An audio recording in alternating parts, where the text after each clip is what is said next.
I'm Mark Goldbridge, and this is your Manchester United versus Everton Premier League live watch-along on the United Stand, the place to be. Man United are back. It's been a long wait, but we are finally back, and very, very happy with that, of course, because it's been a long wait. We've had to wait 2 weeks, and then we've had to wait 2 days because we're Monday Night Football, and there are some interesting things about the team, to be honest with you. I think that first things first, Cunha's not fit. We had that scare on Saturday night that he'd missed the Christmas lights, and he's not fit to play this game. So not even on the bench. Martinez returns on the bench, which is a positive. But we won't have Cunha, which, you know, makes the job harder. Maybe it won't be 4-0. Maybe that was a little bit premature. Maybe that was excitement. Look, I'm still confident that Man United can win this game. It's a great opportunity for Xerxes. I'm sure if you're Mainu, you probably look at it and go, oh, you know, that's not so great for me. You know, I don't get those opportunity. But it's a great opportunity for Xerxes. Obviously, Ahmad goes in at number 10. And Dia whips across in. Ooh, I thought Lamens was going to come for it, and he didn't. And it was a very good defensive header by Yoro, because it looked for a moment like Barry was just going to nod it in.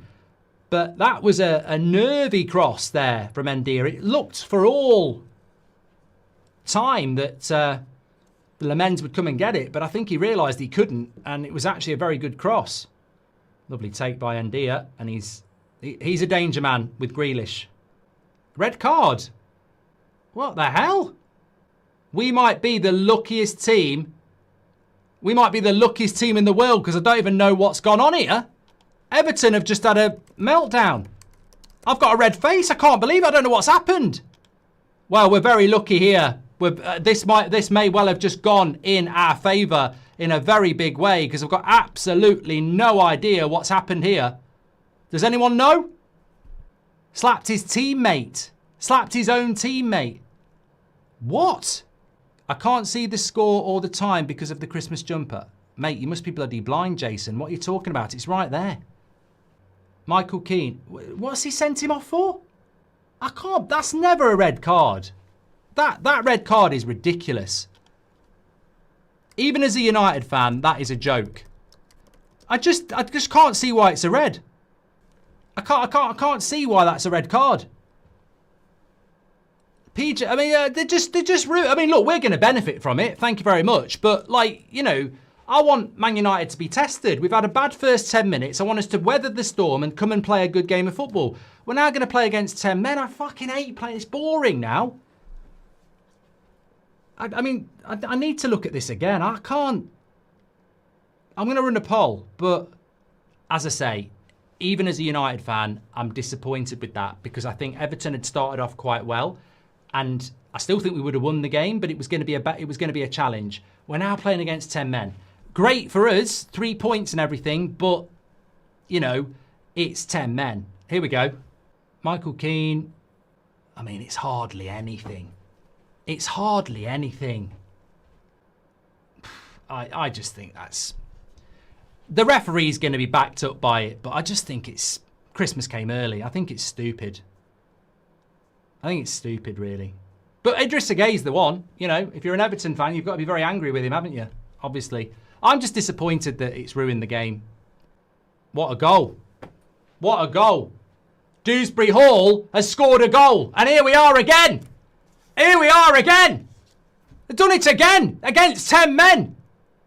Casemiro put on his arse by some bloody double-barrelled posh player. And it's 1-0 to Everton. Just ridiculous. Absolutely ridiculous. Well, like a bloody James Bond martini. Shaken, not stirred. It's just ridiculous defending. I mean, he takes him on. It wasn't Casemiro, it was Yoro. Sorry, I thought it was Casemiro, it was Yoro. Goes past Bruno. Oh, yeah, but there's always a midfielder at fault. I think Lamens should save it as well. Should Lamens save this? Goes past Yoro, curls it. Yeah, he's got to save that as well. He's got to save that as well. Weak wrists. What's he been doing with his spare time? I mean, I literally just said a couple of minutes ago, I can't see us conceding against 10 men, and then we've gone and done it. Typical. Absolutely typical. I mean, they're still having plenty of the ball, Everton. It's crazy. It's crazy. How are we being played off the park by 10 men? But you know what? Let's get real. That half of football was abysmal. I still think we can come back into this game. I think we have to come back into this game. But that's abysmal. You know, we talk about being in the top 4. We talk about Champions League football. And what is abundantly clear is that in that half of football, if we weren't down to, if Everton weren't down to 10 men, we could be 2 or 3 nil down. Like that, I felt like applauding Everton off. They played so well. Even with 10 men, they've played so well. Their passing, their possession, their patterns of play, they know exactly what they're trying to do. We've been like a bunch of strangers. Here's Mbumo down the right-hand side. Cuts inside. Still going. Have a shot. Got! Oh, you know, the cameraman! The bloody camera! I thought it'd deflect. You know, oh, who else? Who else? Who else did that then? Mbumo has a shot. It hits an Everton player. The ball goes in the air. But because watching it on TV, it looks like it's deflecting in. It's just gone in the bloody air. Here we go. Mainu time. I start says, can they just stop crossing the ball? Here's Mount. He's took it well. He cuts it back. Bruno! Over the bar. I just realised I celebrated that like they'd scored. Sorry if anybody did. Good play by Mount. Why is Bruno not hitting it with his left foot? Oh, he's got to do better that. Why is he not hitting that with his left foot? I tell you what, I don't know what you do if you lose this game. I said this in the first half. It felt like Brighton again. Sorry, Brentford. It did. It felt like we just turned up and done one of those performances again that are completely and utterly unfathomable. I don't understand it. But this is, you know, somebody mentioned Spurs there. We are very Spursy. Like, you look at the Europa League final. We have to win this game. Our whole season depends on this. It's a get out of jail card. One game to rescue our season. One game to stay relevant. One game to be in the Champions League. One game to have some money. And we just didn't turn up. And that's the problem. You just cannot trust these players. But some of our fans still keep trusting them. They're like, oh, let's keep Casemiro. Let's keep Bruno. Let's keep Maguire. But some of us are like, how many times do you need to be let down? You're like the boyfriend or girlfriend who takes the partner back who always cheats and says, this time I won't. And then you go, oh, I've been cheated on again. It's like we've got to learn that we're not going to rebuild this football club with the people who've broken it. And what we need to wake up, even if we win this game, we need to wake up and realise these results keep happening because this club is this. There is no reason that Man United have turned up and done this today. None. But they will do it again.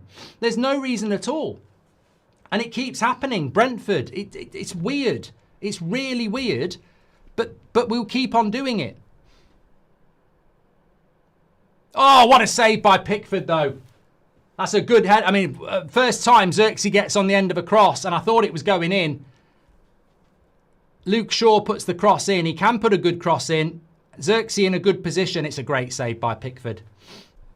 And we've been unbeaten for it's only 4 minutes.